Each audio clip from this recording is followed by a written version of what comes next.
انما یأمر مساجد اللہ من آمن باللہ والیوم الآخر واقام الصلاۃ وآت الزکاۃ ولم یخش الا اللہ فعسى اولئک ان یکونوا من المہتدین۔ صدق اللہ العظیم۔ اللہم صلی علی سیدنا و مولانا محمد وعلی آلہ وصحبہ وبارک وسلم۔ اللہ رب العزت کا شکر ہے کہ جس کی توفیق خاص سے ہم اس مرکز علم کی کلاس میں جمع ہیں، اور اللہ تعالیٰ کی بارگاہ میں دعا ہے کہ اللہ تعالیٰ ہمیں اپنے کلام کا صحیح معنوں میں فہم حاصل کرنے کی توفیق عطا فرمائے۔ دعا پڑھتے ہیں، رب زدنی علما، اے ہمارے رب ہمارے علم میں اضافہ فرما۔ رب زدنی علما، اے میرے رب میرے علم میں اضافہ فرما۔ حاضرین محترم، جو آیا کریمہ میں نے آپ کے سامنے تلاوت کی، یہ قرآن مجید کا 10واں پارہ ہے، سورہ التوبہ۔ اس کی آیت نمبر 18 میں نے تلاوت کی، اور 3 آیات پر آج ہم بات کریں گے۔ 3 آیات کو ہم سمجھیں گے، آیت نمبر 18، آیت نمبر 19 اور 20۔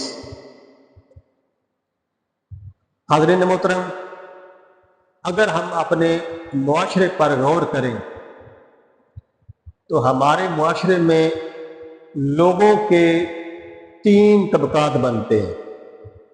لوگوں کے 3 طبقات بنتے ہیں۔ ان میں سے جو پہلا طبقہ ہے وہ عوام الناس، دوسرا طبقہ وہ ہے جن کو ہم علماء کہتے ہیں، پیر کہتے ہیں، جو لوگ اللہ کی مسجدیں آباد کرتے ہیں، اللہ کا ذکر کرتے ہیں، علماء ہیں، مشائخ ہیں۔ اور تیسرا جو طبقہ ہے وہ ہے جو اللہ کے دین کو سر بلند کرنے کے لیے اس کی راہ میں جہاد کرتے ہیں، کوشش کرتے ہیں، تگ و دو کرتے ہیں، جدوجہد کرتے ہیں۔ ان کی ساری زندگی اللہ کے دین کو سر بلند کرنے کی کوشش میں گزر جاتی ہے۔ تو جو پہلا طبقہ ہے عوام الناس کا، وہ عوام الناس تو یہ ہے کہ جب کبھی دل کیا نماز پڑھ لی، دل کیا روزہ رکھ لیا، یا دل کیا کوئی نیک کام کر لیا، نہیں تو اپنا کاروبار کیا، دنیا داری کی، معاملات نپٹائے، گھر معاملات چلائے۔ پہلے طبقے کی سوچ صرف اس حد تک ہے، اور وہ یہ سمجھتے ہیں کہ اگر ہم 7 دن کے بعد جمعہ کی نماز پڑھ لیں یا سال میں 2 عیدوں کی نماز پڑھ لیں تو ہم نے اسلام میں آنے کا حق ادا کر دیا۔ ان کی سوچ صرف یہاں تک ہوتی ہے۔ یا کبھی دل کرے تو نماز پڑھ لی، عید قربا آئے تو اس پر دمبا قربان کر دیا، اگر اللہ تعالیٰ توفیق دے تو حج کر لیا، اللہ تعالیٰ توفیق دے تو عمرہ کر لیا، یا اللہ تعالیٰ کچھ مال و دولت دے تو اچھا گھر بنا لیا، اور اس اچھا گھر کا جو افتتاح ہے اس کو اپنے مولوی صاحب کو بلایا اور قرآن کا ختم کرا کے قرآن کا بھی حق ادا کر دیا، اسلام کا بھی حق ادا کر دیا، اور اپنے مسلمان ہونے کا بھی حق ادا کر دیا۔ اس سے آگے ان کی کوئی سوچ ہی نہیں ہوتی۔ تو آج یہ بات سمجھیں گے کہ قرآن کس طرح بیان کرتا ہے، اللہ تبارک و تعالیٰ کس طرح بیان فرماتے ہیں کہ دین کا حق ادا کس طرح ہوتا ہے۔ یہ جو ہم کلمہ پڑھتے ہیں نا، لا الہ الا اللہ محمد الرسول اللہ، یہ پڑھنے کے بعد بندہ اس کا حق کیسے ادا کر سکتا ہے؟ آج یہ اس تینوں آیات مبارکہ سے سمجھیں گے۔ تو پہلا طبقہ تو میں نے عرض کیا کہ یہ عوام الناس کا ہے، ان کی سوچ ہی اتنی ہے کہ بس نماز کی حد تک، وہ بھی دل کیا تو پڑھی، دل کیا تو نہ پڑھی، گویا اپنے آپ کو وہ آزاد سمجھتے ہیں۔ تو دوسرا طبقہ جو ہے اس کی اللہ تبارک و تعالیٰ اس آیت نمبر 18 میں بات فرما رہے ہیں کہ دوسرا طبقہ کون ہے۔ دوسرا طبقہ جو ہے اللہ تعالیٰ نے فرمایا کہ انما یأمر مساجد اللہ، بے شک اللہ کی مسجد صرف وہی آباد کر سکتا ہے۔ انما یأمر مساجد اللہ، بے شک اللہ کی مسجد صرف وہی آباد کر سکتا ہے۔ کون کر سکتا ہے؟ من آمن باللہ، جو اللہ پر ایمان لائے۔ اب دعویٰ تو ہم بھی کرتے ہیں کہ ہم بھی ایمان لائیں۔ اب ذرا سنتے جائیں کہ اللہ تبارک تعالیٰ کیا فرما رہے ہیں کہ اللہ کی مسجدیں صرف اور صرف وہ آباد کر سکتا ہے جو من آمن باللہ، جو اللہ پر ایمان لائے۔ پھر کیا کرے؟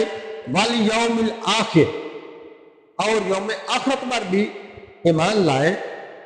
اس کے بعد وَأَقَامَ الصَّلَاةَ، اور نماز قائم کرے، نماز قائم کرے۔ وَآتَ الزَّکَاةَ، اور زکوٰۃ ادا کرے۔ وَلَمْ يَخْشَ إِلَّا اللَّهَ، اور پھر اللہ کے سوا کسی سے نہ ڈرے۔ سب سے پہلے اللہ پر ایمان لائے، یوم آخرت پر ایمان لائے، اور نماز قائم کرے، اور زکوٰۃ ادا کرے، اور پھر کیا کہ وَلَمْ يَخْشَ إِلَّا اللَّهَ، اور اللہ کے سوا کسی سے نہ ڈرے۔ اب جو یہ کام کرے یہ ہے مسجد آباد کرنے والے، کیونکہ شروع میں اللہ پاک نے فرمایا کہ اللہ کی مسجد صرف یہ لوگ آباد کر سکتے ہیں۔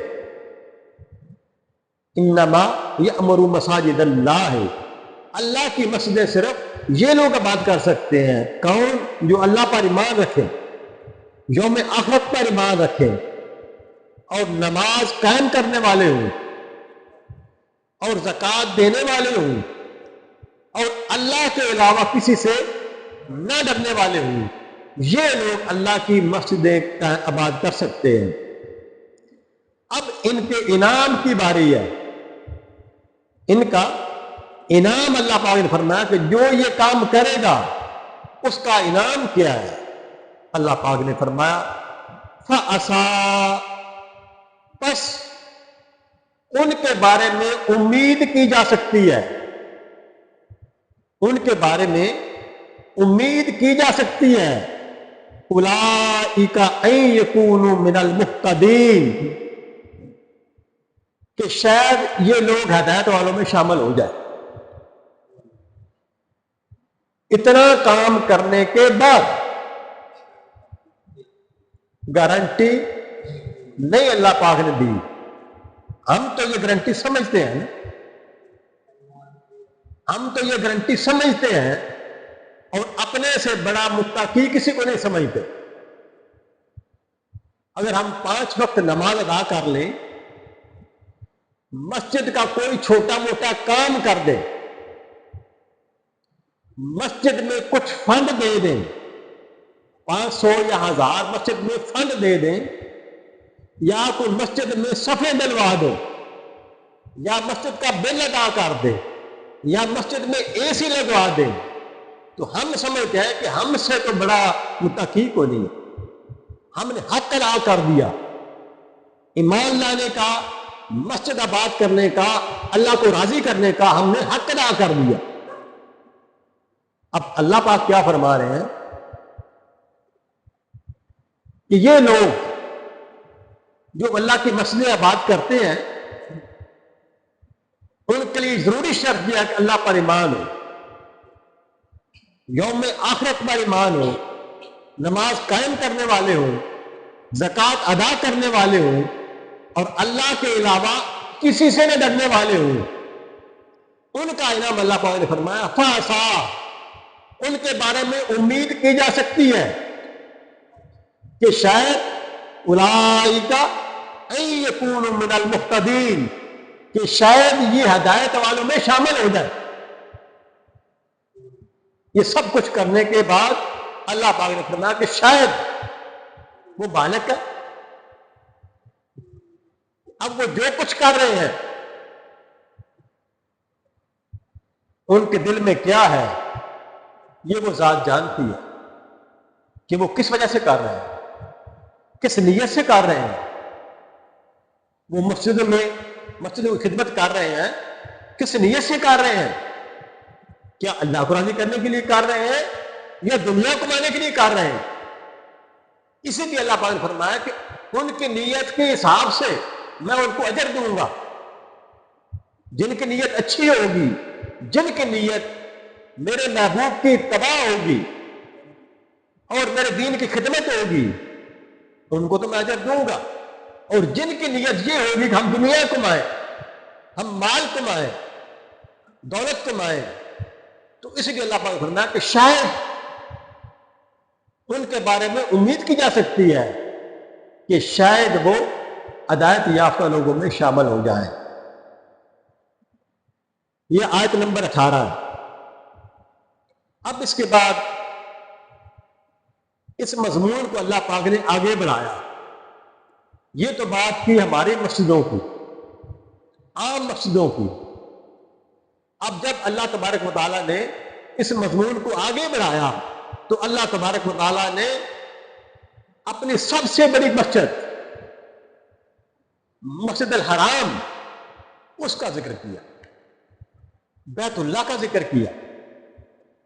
اللہ پاک نے فرمایا آیت نمبر 19 میں، اجعلتم سقایۃ الحاج و عمارت المسجد الحرام، کیا تم نے ایسے شخص کو، کیا کرتا ہے جو شخص جو حاجیوں کو پانی پلاتا ہے، کیا اللہ پاک نے سوالیہ انداز میں اجعلتم، ایسا اجعلتم، کیا تم نے ایسے شخص کو، کیسے کو، سقایۃ الحاج، جو حاجیوں کو پانی پلاتا ہے، یعنی جو حاجیوں کی خدمت کرتا ہے، وہ عمارت المسجد الحرام، اور جو مسجد حرام کی تعمیر کرتا ہے، جو مسجد حرام کی تعمیر کرتا ہے۔ ہم تو بڑا سمجھتے ہیں نا کہ مسجد میں چندہ دینے والے کو ہم وہ کہتا کہ یہ کیا بات ہے، میں نے حق ادا کر دیا۔ اس لیے اللہ پاک نے مثال سب سے بڑی مسجد حرام کو دی، کیونکہ اس وقت مشرکین، کفار، ابو جہل، ابو لہب، وہ بڑا تکبر کرتے تھے، غرور تھا ان کو کہ ہم خانہ کعبہ کے متولی ہیں، ہم حاجیوں کو پانی پلاتے ہیں، ہم مسجد حرام کی تعمیر کرتے ہیں، اس پر خرچ کرتے ہیں۔ تو اس لیے اللہ پاک نے فرمایا کہ کیا تم نے ایسے شخص کو جو پانی پلاتا ہے حاجیوں کو، اور عمارت المسجد الحرام، اور مسجد حرام کی تعمیر کرتا ہے، اس پر خرچ کرتا ہے، کمن آمن باللہ والیوم الآخر، اس شخص کے برابر قرار دے دیا جو اللہ پر ایمان لایا۔ کیا وہ شخص، اللہ پاک فرماتے ہیں، کیا وہ شخص اس شخص کے برابر ہو سکتا ہے کہ جو شخص اللہ پر ایمان لایا اور یوم آخرت پر ایمان لایا، وجاہد فی سبیل اللہ، اور اس نے اللہ کی راہ میں جہاد کیا، اور اس نے اللہ کی راہ میں جہاد کیا۔ اجعلتم، کیا ایسا شخص جو حاجیوں کو پانی پلانے والا ہے اور مسجد حرام کی تعمیر کرنے والا ہے، مسجد حرام پر خرچ کرنے والا ہے، کمن آمن باللہ والیوم الآخر، کیا اس شخص کے برابر سمجھتے ہو جو اللہ پر ایمان لایا اور یوم آخرت پر ایمان لایا؟ وجاہد فی سبیل اللہ، اور اللہ کی راہ میں جس نے جہاد کیا، اللہ پاک نے پھر آگے خود ہی جواب دیا۔ اللہ پاک نے فرمایا لا یستوون عند اللہ، نہیں، یہ دونوں کبھی بھی برابر نہیں ہو سکتے۔ لا یستوون عند اللہ، اللہ کے حضور یہ دونوں شخص کبھی بھی آپس میں برابر نہیں ہو سکتے۔ اب سمجھ آئی کہ ہم اپنی مسجد آباد کریں اور ان مسجدوں کو آباد کرنے کے بعد سمجھے کہ ہم نے حق ادا کر دیا، تو اللہ پاک نے مثال عطا فرمائی کہ میرے بیت اللہ کی خدمت کرنے والا اگر ایمان والا نہیں ہے، اگر مجھ پر ایمان نہیں رکھتا، تو وہ اپنے کروڑوں روپے خرچ کرتا پھرے، وہ بھلے حاجیوں کو پانی پلاتا پھرے، اس کا کوئی عمل میری بارگاہ میں قبول نہیں ہے۔ اگر اس مسجد حرام کی خدمت کرنے والا اگر ایمان نہیں رکھتا، تو آج اگر ہم اپنا جائزہ لیں، اور ہم تو صرف یہ سمجھتے ہیں کلمہ پڑھ لیا تو بس ایمان ہمیں حاصل ہو گیا۔ اگر صرف کلمہ پڑھنے سے ایمان حاصل ہونا ہوتا تو مدینہ کے اعراب بھی کلمہ پڑھتے تھے، مدینہ کے اعراب بھی کلمہ پڑھتے تھے اور صحابی کے درجے پر تھے، اور مسجد نبوی شریف میں آقا علیہ السلام کے پیچھے نمازیں پڑھتے تھے۔ انہوں نے بھی کہا تھا سورہ حجرات پڑھے، انہوں نے بھی کہا تھا کہ اے اللہ کے محبوب صلی اللہ علیہ وسلم، ہم آپ پر ایمان لائے۔ اللہ پاک نے فوراً جبرائیل امین کو بھیجا۔ اللہ پاک نے فرمایا محبوب ان کو بولو یہ ایمان نہیں لائے، یہ ابھی صرف مسلمان ہوئے ہیں، اسلام میں داخل ہوئے ہیں، ابھی اللہ نے ایمان ان کے دلوں میں راسخ ہی نہیں کیا۔ تو ان کو بولو، کیونکہ انہوں نے احسان جتلایا، انہوں نے کہا کہ اے اللہ کے رسول، ہم بھی آپ پر ایمان لائے ہیں، ہمارا بھی کچھ حق ہے۔ اللہ پاک نے فرمایا یہ اپنا ایمان جتلاتے ہیں، اے حبیب آپ کی بارگاہ میں ان کو بولو کہ تم ایمان نہ جتلاؤ، بلکہ تم یہ شکر ادا کرو اللہ نے تمہیں یہ رستہ دکھایا، یہ احسان اللہ کا ہے، تمہارا احسان نہیں۔ خبردار میرے نبی پر اپنا احسان نہ جتلاؤ۔ یہ تھا دوسرا طبقہ، مسجد آباد کرنے والا۔ اور اب تیسرا طبقہ، ظاہر ہے تیسرا طبقہ بھی مسجد آباد کرے گا، ایسا نہیں ہو سکتا کہ اللہ کی خاطر بندہ گھر بار چھوڑ دے، اللہ کی خاطر جہاد میں نکل جائے، اللہ کی خاطر ہجرت کرے اور مسجد آباد نہ کرے۔ یہ کیسے ہو سکتا ہے کہ اللہ کے حضور میں سجدہ کرنے والا نہ ہو، روزہ دار نہ ہو، نمازی نہ ہو؟ یہ کیسے ہو سکتا ہے؟ نہیں، یہ تیسرا طبقہ ہے، یہ اللہ کی مسجدیں بھی آباد کرنے والا ہے اور اللہ کے دین کو سربلند بھی کرنے والا ہے۔ ان کا پروٹوکول ہی عجیب ہے۔ یہ آپ سنیں گے ابھی آیت نمبر 20 میں کہ ان کا پروٹوکول، ان پر اللہ نے کتنا کرم کیا، وہ آپ سنیں گے تو دنگ رہ جائیں گے۔ اللہ پاک نے فرمایا آیت نمبر 20 میں الذین آمنوا وہاجروا وجاہدوا فی سبیل اللہ، وہ لوگ، الذین، وہ لوگ، آمنوا، جو ایمان لائے، وہاجروا، اور انہوں نے ہجرت کی، وجاہدوا، اور انہوں نے جہاد کیا، فی سبیل اللہ، اللہ کی خاطر، اللہ کی خاطر، جہاد کسی اور کی خاطر نہیں۔ نیت، آقا علیہ السلام نے فرمایا انما الاعمال بالنیات، ہر عمل کا دار و مدار نیتوں پر، کہ جیسی نیت ہوگی ویسا اس کا اجر ملے گا۔ تو اللہ پاک نے فرمایا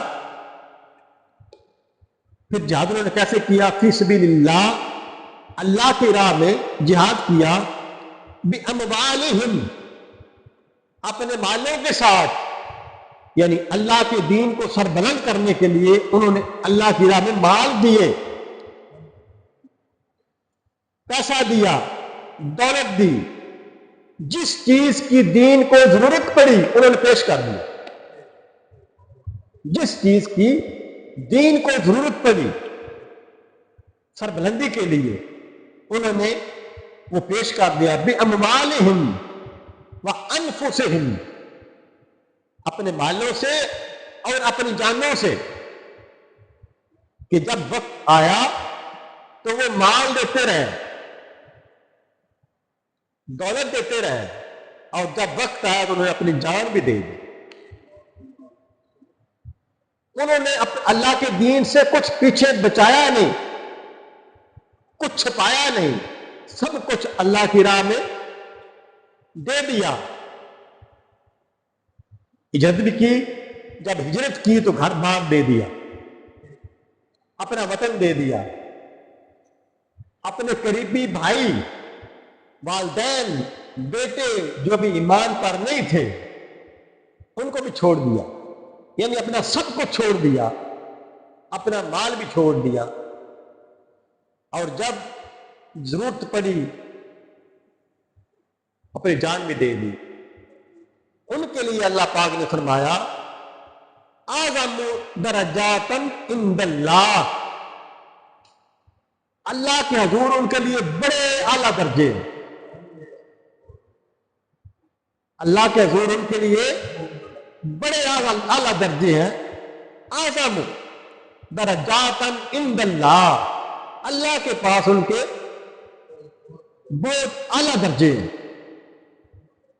پیچھے بات سنی آپ نے مسجد بات کرنے والے، جی ان کا اجر اللہ پاک نے فرمایا خاصا، شاید وہ ہدایت والوں میں داخل ہو جائیں، شاید خاصا، شاید وہ ہدایت والوں میں داخل ہو جائیں۔ اب ان کی باری اللہ پاک نے فرمایا اعظم درجات عند اللہ، اللہ کے حضور ان کے بڑے اعلیٰ درجے، اللہ کے حضور ان کے بڑے اعلیٰ درجے ہیں۔ ابھی اللہ تبارک و تعالیٰ نے ان کے انعامات کی ہمیں بات نہیں روکی، دوبارہ کھول، ان کی بات صرف یہ کہہ کر کہ ان کے بڑے اعلیٰ درجے ہیں اللہ کے حضور، یہاں کہہ کر بات اللہ پاک نے نہیں روکی۔ کیوں نہیں روکی؟ اللہ اکبر، کہ جنہوں نے اپنا سب کچھ لٹا دیا، جنہوں نے گھر بار لٹا دیا، بیوی بچے لٹا دیے، اولاد لٹا دی، برادری لٹا دی، اپنا وطن لٹا دیا، جان لٹا دی، اللہ اکبر۔ اللہ تعالیٰ نے وہ پھر مالک ہے، اس نے پھر اپنی حیثیت کے مطابق ان کے اوپر انعامات کی بارش کی۔ پہلا انعام یہ فرمایا ان کے بڑے اعلیٰ درجے ہیں، اللہ کیا، اللہ کیا ان کے بڑے اعلیٰ درجے ہیں۔ پھر اللہ پاک نے فرمایا وَأُولَئِكَ هُمُ الْفَائِزُونَ، اور یہ ہمیشہ ان درجوں پر فائز رہیں گے، یعنی ان بندوں کو، میرے نیک بندوں کو ان درجات سے کوئی نیچے نہیں لائے گا، ان سے وہ درجہ واپس نہیں لیا جائے گا۔ ایمانداری کی بات ہے، اگر آج ہمیں کوئی عہدہ ملے، بہت بڑا عہدہ ملے، تو پھر ہمیں خطرہ محسوس ہونا شروع ہو جاتا ہے کہ یہ عہدہ ہم سے چھن نہ جائے، یہ عہدہ ہم سے چھن نہ جائے، کوئی ایسی غلطی نہ کر بیٹھے کہ جس سے ہمارا یہ عہدہ ہم سے لے لیا جائے۔ ایسی بات ہے، ہر بندے کی یہ ہوتی ہے، ڈر ہوتا ہے، خوف ہوتا ہے۔ تو قربان جائے اللہ پاک نے درجات کا ذکر کر کے ساتھ ہی فرما دیا کہ اے میرے بندو، یہ ڈر دل سے نکال دینا، اولئک ھم الفائزون، تم ہمیشہ ان درجات پر فائز رہو گے، تمہیں ان درجات کو تم سے کوئی لینے والا نہیں ہوگا، جو تمہیں میں نے عطا کر دیا وہ پھر ہمیشہ ہمیشہ کے لیے تمہارا ہے۔ یعنی یہ ڈر اور خوف دل سے نکال دینا کہ شاید ہمارا یہ درجہ ہم سے لے لیا جائے، نہیں، ساتھ اللہ پاک نے گارنٹی دے. پھر آگے اللہ پاک نے فرمایا آیت نمبر 21 میں، فرمایا ابھی بھی اللہ اکبر، میرا میدان کہتا ہے کہ اللہ کی نماز کی بارش رکی نہیں ہے. ابھی بھی اللہ خوش نہیں ہوا ان کو اتنی عطائیں دے دے کے کہ ان کے درجے بہت بڑے ہیں، اور وہ لوگ اور مسجد حرام کو آباد کرنے والے، خرچہ کرنے والے، تعمیر کرنے والے، پانی پلانے والے برابر نہیں ہو سکتے. یہ پہلا انعام دیا. پھر فرمایا ان کے بڑے ہی اعلیٰ درجے ہیں میرے پاس. پھر فرمایا اللہ اکبر، مسجد آباد کرنے والوں کی بات اللہ پاک نے صرف ایک لفظ میں ختم کر دی، فعسا، شاید میں ان کو ہدایت یافتہ لوگوں میں شامل کر دوں یا نہ کروں، مالک ہے. اللہ پاک نے فرمایا میری مرضی ہے. یہ ان کا سارا کچھ کرنا، نمازیں قائم کرنا، زکوٰۃ ادا کرنا، مجھ پر ایمان لانا، یوم آخرت پر ایمان لانا اور مجھ سے ڈرنا، اس سب کو میں چاہوں تو قبول کر لوں، چاہوں تو نہ کروں، میری مرضی. کوئی پوچھنے والا نہیں ہے. ایک لفظ میں ان کا اجر اللہ پاک نے بیان فرما دیا، فعسا، شاید. فعسا کا معنی یہی ہے نا، ایسا، بس شاید ہو سکتا ہے کہ وہ ہدایت یافتہ لوگوں میں شامل ہو جائیں. ایک لفظ میں آپ ساری زندگی مسجدیں بناتے رہیں، مدرسے بناتے رہیں، تبلیغ کرتے رہیں، اللہ اللہ کرتے رہیں، اور خود سمجھے کہ ہم بہت بڑا کام کر رہے ہیں. اس سارے کا اجر اللہ کی عزت کی قسم اللہ پاک نے ایک لفظ میں دے دیا، فعسا، شاید میں تم کو ہدایت یافتہ لوگوں میں شامل کر لوں یا یہ تمہارا سب کچھ اٹھا کر پھینک دوں. لیکن جو لوگ صحیح معنوں میں اللہ پر ایمان لانے والے اور اللہ کے دین کی سربلندی کا کام کرنے والے ہیں. اور ایک بات یہ بھی یاد رکھیں کہ یہ قرآن صرف مکہ والوں کے لیے نہیں تھا. اگر یہ عذاب کی باتیں مکہ والوں کے لیے تھیں تو پھر یہ آج ہمارے لیے بھی ہے. اور اگر یہ خوشخبریاں مکہ والوں کے لیے تھیں، اہل عرب کے لیے تھیں، آج سے 14 سال پہلے والے لوگوں کے لیے تھیں، تو آج یہ ہمارے لیے بھی اور قیامت تک آنے والے لوگوں کے لیے ہے، سب کے لیے ہے. ہر دور میں جو بندہ اللہ کے دین کو سر بلند کرنے کی کوشش کرے گا تو وہ دو کرے گا اور اس میں اپنی عقل مقدور کوشش کرے گا، اس کے لیے یہ درجات ہیں. ان ہستیوں کو تو فیل اللہ پاک نے پھر آیت نمبر 21 میں فرمایا، جب یہ بات فرمائی نا کہ یہ عہدے ان سے کوئی لیے واپس نہیں لینے والا، وہ ہمیشہ ہمیشہ ان پر فائز رہیں گے، فائزون، ہمیشہ ہمیشہ ان پر وہ قائم و دائم رہیں گے، براجمان رہیں گے، کوئی بندہ ان سے عہدے لینے والا نہیں ہوگا. اس کے بعد آگے اللہ پاک نے فرمایا یبشرہم ربہم، انہیں خوشخبری سنا دو، انہیں خوشخبری سنا دو.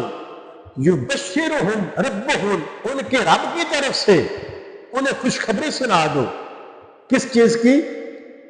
برحمت منہ، اللہ کی رحمت کی خوشخبری سے. یعنی کے لیے جو اللہ پر ایمان لائے اور جو ہمیں آخرت پر لائے اور اللہ کی راہ میں جہاد کیا اپنے مالوں سے اور اپنی جانوں سے، ان کی اللہ پاک نے فرمایا کہ انہیں خوشخبری سنا دو اللہ کی رحمت کی، ورضوان، اور اللہ کی رضا کی، اور اللہ کی رضا کی، وجنات لہم، اور اللہ کی جنت کی، اور اللہ کی جنت کی، ان کو خوشخبری سنا دو. فیہا نعیم مقیم، وہ اس میں ہمیشہ ہمیشہ رہیں گے. اور جس کی نعمتیں اللہ پاک نے فرمایا فیہا نعیم مقیم، اور جس جنت کی نعمتیں ہمیشہ ہمیشہ کے لیے ہیں، نعمتیں ہمیشہ ہمیشہ کے لیے ہیں. پھر آگے اللہ پاک نے وہی گارنٹی عطا فرمائی، فرمایا خالدین فیہا ابدا، وہ اس جنت میں ہمیشہ ہمیشہ رہیں گے. یعنی ان درجوں کی بھی گارنٹی تھی کہ جو درجات میں نے ان کو دیے ان سے ان کو نیچے اتارنے والا کوئی نہیں ہوگا. پھر اللہ نے خوشخبری سنائی اللہ کی رحمت کی، اللہ کی رضا کی، اللہ کی جنت کی، اور وہ جنت جس میں نہریں بہ رہی ہیں، طرح طرح کی نعمتیں ہیں. یہ ساری خوشخبری سنا کر پھر اللہ پاک نے فرمایا خالدین فیہا ابدا، وہ ہمیشہ ہمیشہ اس میں رہیں گے، ہمیشہ ہمیشہ اس میں رہیں گے. پھر آگے اللہ پاک نے فرمایا ان اللہ عندہ اجر النذیر، بے شک اللہ ہی کے پاس بڑا اجر ہے. اینڈ پر اللہ پاک نے مور لگا دی، فرمایا کہ بے شک یہ بڑا اجر میرے پاس ہے، اور جس کو میں چاہوں دوں، جس کو چاہوں اس سے لے لوں. لیکن یہ ہستیاں ایسی ہیں، کون سی؟ جو اللہ کے دین کی خاطر، اللہ کے دین کو سر بلند کرنے کے لیے دن رات ایک کرتے ہیں، اپنا مال قربان کرتے ہیں، جان قربان کرتے ہیں، تاکہ کیا ہو؟ اللہ کا دین بلند ہو جائے، اللہ کا دین بلند ہو جائے، اللہ کے دین کا نظام نافذ ہو جائے. جو یہ کوشش کرتے رہتے ہیں ان کے لیے یہ اجر ہے.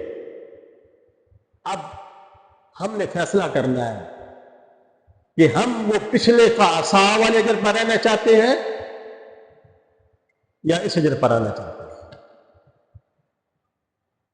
یہ ہر بندے کے ہاتھ میں فیصلہ ہے، اور یہ ہر دور کے لیے، آج کے لیے بھی ہے، پہلوں کے لیے بھی تھا، اور آنے والی نسلوں کے لیے بھی ہے، کہ جو بندہ بھی اللہ کے دین کو سر بلند کرنے کی کوشش کرتا رہے گا، اللہ پھر اس کو بلند کرتا رہے گا.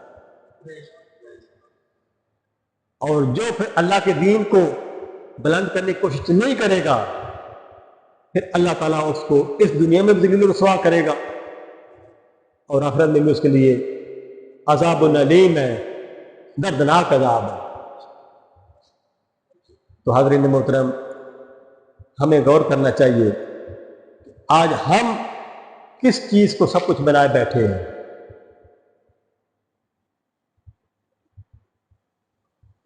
اگر اس میں کوئی چیز غلط میں نے بیان کی ہو، حاجی صاحب سارا جانتے ہیں، ماشاءاللہ عربی جانتے ہیں، ترجمہ جانتے ہیں، تو افسوس صرف اس چیز کا ہوتا ہے کہ ہمیں قرآن سنایا نہیں جاتا. ہمیں صرف اور صرف قصے، کہانیاں، بزرگوں کے اشعار، وہ سب حق ہیں، لیکن سب سے پہلے قرآن، یہ سب سے پہلے قرآن ہے. اس کے بعد ساری چیزیں اپنی طرف جائز ہیں، ناجائز نہیں ہے. بزرگان دین کے اقوال، اشعار، انہوں نے اپنی زندگیاں اللہ کے دین کے لیے وقف کی، اور جو انہوں نے ہمارا تک علم پہنچایا انہوں نے چھوڑا ان کی زندگیوں کا، اور انہوں نے بھی اسی قرآن سے لیا. لیکن ہم نے کیا کیا کہ ہم نے قرآن کو چھوڑ دیا. آج ضرورت اس امر کی ہے کہ قرآن کے دامن کو مضبوطی سے پکڑا جائے. آقا علیہ السلام نے خطبہ حجۃ الوداع میں ارشاد فرمایا تھا کہ میں تم میں دو چیزیں چھوڑے جا رہا ہوں، ایک کتاب اللہ، اللہ کی کتاب، اور دوسرا میری اہل بیت. اگر ان دو چیزوں سے چمٹے رہو گے، ان کا دامن تھامے رہو گے، کہ یعنی قرآن کا دامن تھامے رہو اور میری اہل بیت سے محبت کا دامن تھامے رہو، تو کوئی تمہیں گمراہ نہیں کر سکتا۔ لیکن افسوس کہ آج ہم نے اللہ کے قرآن کا دامن بھی چھوڑ دیا اور اہل بیت کا دامن بھی چھوڑ دیا۔ دعا ہے کہ اللہ تعالیٰ ہمیں صحیح معنوں میں اللہ تعالیٰ کے کلام کو سمجھنے، سیکھنے اور اس پر عمل کرنے کی توفیق عطا فرمائے۔ وما علینا الا البلاغ۔